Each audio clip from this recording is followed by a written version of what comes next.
काफी दिन से अपने यहाँ के सत्संगियों की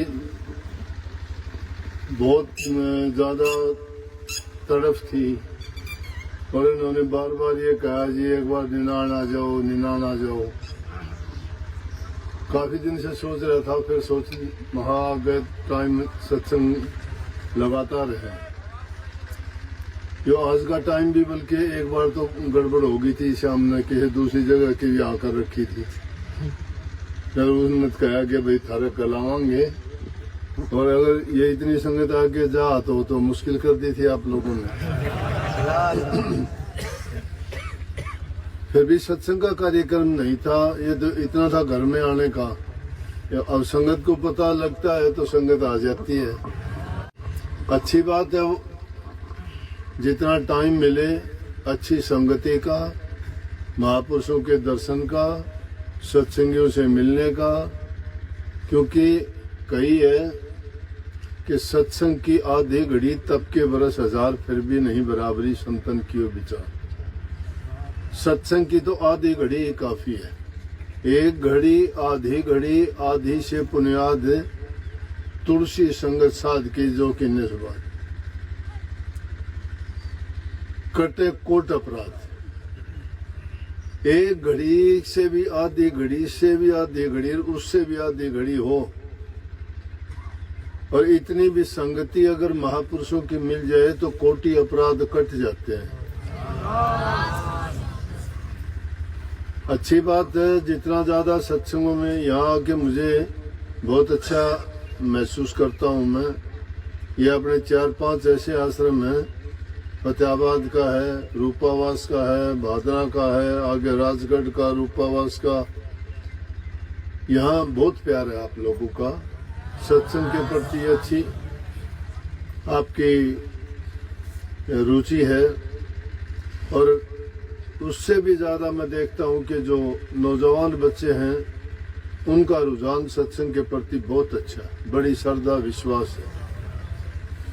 और आजकल जरूरत भी इसी चीज की है। मैंने वहां भी फतेहाबाद में भी सत्संग में इसी बात पे जोर दिया था कि हमें अपने आने वाली पीढ़ियों को सुधारने के लिए अपने बच्चों को अच्छी शिक्षा दें। अगर उनको अच्छी शिक्षा नहीं दे पाते हैं तो वो रास्ता भटक जाते हैं। जैसे घर के परिवार के लोग सत्संग से जुड़ते हैं, गुरुओं से जुड़ते हैं, तो जब कहीं भी कोई बात जिक्र चर्चा चलती है तो वो लोग गुरु की, सत्संग की, नाम भक्ति की, सेवा की, प्रेम की बात करेंगे। तो इसलिए अच्छी संगति इंसान को सुधार देती है, क्योंकि वो बात लगातार सुनने से उसको कभी न कभी दिमाग में आता है कि इन चीजों से क्या मिलेगा। जवान बच्चे देखते हैं नशे की लत पड़ जाती है, पैसा बर्बाद, सेहत बर्बाद, घर बर्बाद, क्या रह जाता है, उसकी कोई कदर नहीं रहती, जिंदगी पूरी नहीं जी पाता, मरने से पहले वो मर जाता है, लोग नफरत करते हैं, काम अपना बिगाड़ता है। इसलिए अच्छी संगति, नेक काम करना और जित प्रभु की भक्ति तो अगर मिल जाए तो उसका तो कहना ही क्या है। परंतु अकेले ये नहीं, काफी लोग ये भी कह देते हैं कि ना तो हम कोई गलत काम करते, ना कोई हम नशा करते, हमें क्या जरूरत है सत्संग की, गुरुओं के पास जाने की। जरूरत है, क्योंकि कभी न कभी नहीं फिर तो भटक जाएंगे। जब तक एक तरफ से मन को मोड़ोगे तो दूसरी तरफ उसका रास्ता खोलना जरूरी है। अगर ऐसा हम नहीं करते हैं तो कभी न कभी उसका, लेकिन जब गुरु से, नाम से, सत्संग से जुड़ जाते हैं तो आदमी को ये लगता है कि कल को अगर कोई बात हुई तो लोग ये कहेंगे अरे कल तो सत्संग में जाता था, अब ये देखे सीख, उसको शर्म आती है। फिर तो वो एक मर्यादा में बंध जाता है, वो आदमी फिर भटकता नहीं है। देश उन्नति करेगा, घरों में प्यार प्रेम शांति रहेगी, आपसी लड़ाई झगड़े वाद विवाद खत्म होंगे। प्रेम से बढ़ के कोई चीज नहीं है। प्रेम जो इंसान करता है वो समझो भक्ति के ही रास्ते पे चलता है, और जिसके दिल में प्रेम नहीं है तो वो तो यूँ समझो कि राक्षस योनि का आदमी है, उसको सुधारना भी बड़ा कठिन है।